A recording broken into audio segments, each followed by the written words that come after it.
시청자 여러분 안녕하십니까? 8월 29일 월요일 KBTV 브레이킹 뉴스입니다. 어제 새벽 2시경 코넬 대학에서 벌어진 학생들 간의 싸움으로 한 명이 숨지고 다른 한 명은 칼에 찔려 병원으로 후송됐습니다. 경찰은 이날 난투극이 코넬대에서 열린 대학생 조직 행사 이후 화학공학, 생체분자공학관이 위치한 울린홀 앞에서 발생했다고 전했습니다. 이날 행사에는 코넬대 학생 이외에도 수백 명의 학생이 참석한 것으로 알려졌으며 사건은 윌리아드 스트레이트 홀에서 채 몇 마일 떨어지지 않은 곳에서 발생했습니다. 이 두 학생들 간의 끔찍한 칼부림으로 피살된 학생은 이타카 대학의 2학년이 된 19세 남학생 앤토니 나제리로 밝혀졌습니다. 다른 학생 역시 칼에 맞아 병원으로 후송됐으며 그의 신원은 아직 밝혀지지 않은 상태입니다. 코넬대는 새학기를 앞두고 벌어진 사건에 애도의 뜻을 전했습니다. 다가오는 9.11 15주년을 맞아 두 운동선수가 롱아일랜드에서 로어 맨해튼에 이르는 총 75마일을 달렸습니다.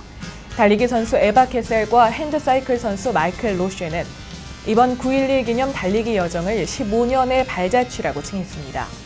이들은 경주의 중간 지점인 퀸즈, 브루클린, 스테이튼 아일랜드 등 곳곳에 9.11 기념 화환을 걸어두며 9.11 희생자를 기렸습니다. 이들은 롱아일랜드 매너셋에서 시작해 18시간을 달려 맨해튼 9.11 국립기념관까지 경주를 마쳤습니다. 이날 달리기 완주 행사로 모인 기금은 9.11 희생자의 가족들에게 돌아갈 예정입니다.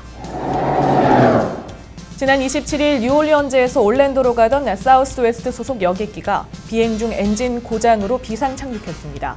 사우스웨스트 항공 3472편의 보잉 737-700 여객기가 27일 오전 9시 40분쯤 비행 도중 엔진 2개 중 하나가 파괴되면서 플로리다주 북부 펜서콜라 국제공항에 비상 착륙했습니다. 사우스웨스트 항공 대변인은 당시 여객기에 승객 99명과 승무원 5명 등 총 104명이 타고 있었으며 다친 사람은 아무도 없었다고 밝혔습니다. 사고 당시 여객기는 약 6마일 상공을 달고 있던 중 원인 모를 이유로 갑자기 왼쪽 날개 엔진이 폭발한 것으로 알려졌습니다.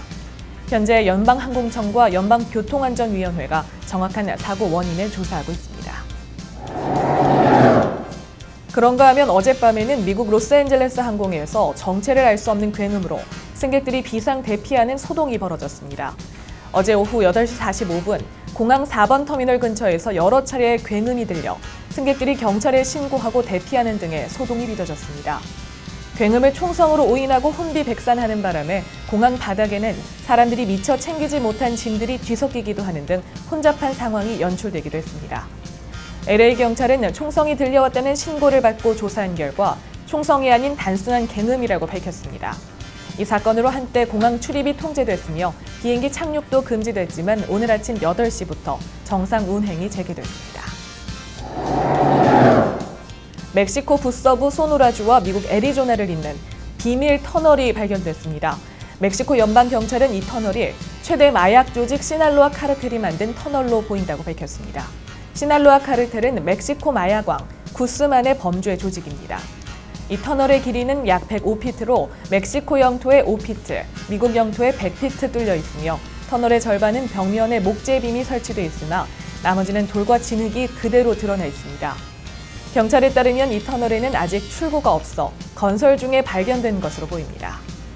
멕시코 정부 관계자는 미국 멕시코 접경지대에서 이 같은 터널이 정기적으로 발견된다며 이런 터널은 주로 마약 밀수나 불법 이민자들의 통로로 이용된다고 밝혔습니다.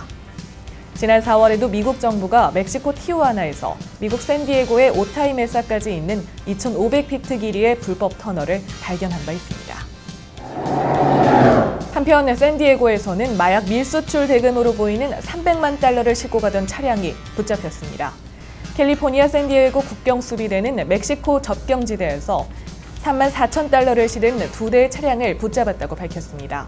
이는 샌디에고 국경에서 검거한 현금 수송 차량 중 가장 큰 액수로 300만 달러는 폭스바겐 파사트 차량에 34,000달러는 기아의 포르테에 실려 있던 것으로 알려졌습니다.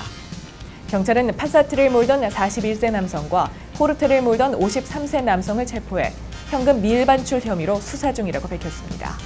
CNN에 따르면 최근 멕시코 접경 국경에서 자행되는 현금 미일반출과 돈 세탁이 멕시코 마약 카르텔의 돈줄이 되고 있습니다. 이들은 미국의 헤로인과 코카인, 메스암페타민 등을 수출하는 주요 마약 판매상으로 전문가들은 이들이 미국으로부터 매년 수천만 달러를 벌어들이고 있으며 캘리포니아가 그들의 근거지라고 보고 있습니다.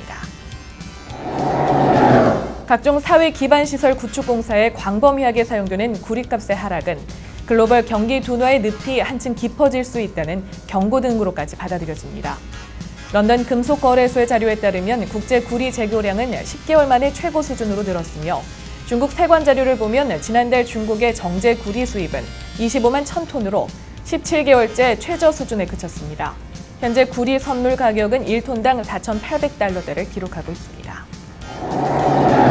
아이폰을 사용하는 소비자들이 곡면 스크린 등 디자인 변화보다는 저장 공간이나 배터리 등 기능 개선을 원하는 것으로 나타났습니다. 경제 매체 포브스가 애플의 차기 모델인 아이폰 7의 출시를 앞두고 미국의 성인 1,735명에게 설문조사한 결과 차기 아이폰을 기대하는 가장 중요한 개선 항목에서 전체 22%가 더 많은 저장 공간을 원한다고 답했습니다. 또 더 긴 배터리 유지 시간과 더 빠른 프로세서가 각각 18%였고 얇아진 본체와 카메라 기능 개선, 새로운 색깔 등이 그 뒤를 이었습니다. 가짜 화성에서 1년 동안 생활한 남녀 6명이 어제 무사 귀환했습니다. 나사와 하와이 대학교가 공동 주관한 하와이 우주 탐사 시뮬레이션에 참가했던 6명이 그 주인공인데요.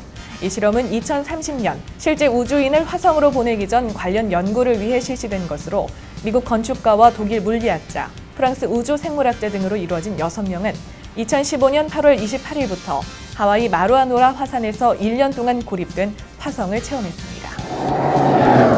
이르면 다음 달부터 아마존이 음악 스트리밍 서비스를 시작할 것으로 보입니다. 파이낸셜 타임스는 아마존이 대형 레코드 회사들과 판권 계약을 마무리하고 곧 음악 스트리밍 서비스를 시작할 것이라고 보도했습니다.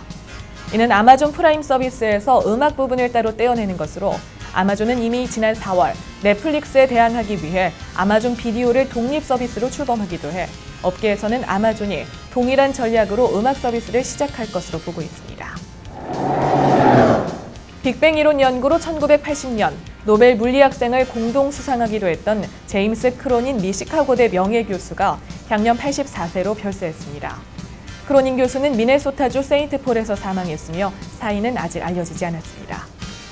크로닌은 고 벨피치 미국 프린스턴 대학 명예교수와 K 중간자를 연구해 물질과 반물질의 대칭성 깨짐 현상을 처음 발견했으며 이들의 이론은 초기 우주에서 물질과 반물질이 상호 파괴를 피함으로써 결과합 은하수, 생명의 진화가 가능했음을 보여주는데 큰 도움을 줬습니다. 이들은 자연의 대칭성 법칙의 예외를 발견한 공로로 1980년 노벨 물리학상을 공동 수상했습니다. 8월 29일 월요일 KBTV 브레이킹 뉴스 마칩니다. 뉴스투데이는 오늘 밤 9시에 방송됩니다. 시청해주신 여러분 고맙습니다.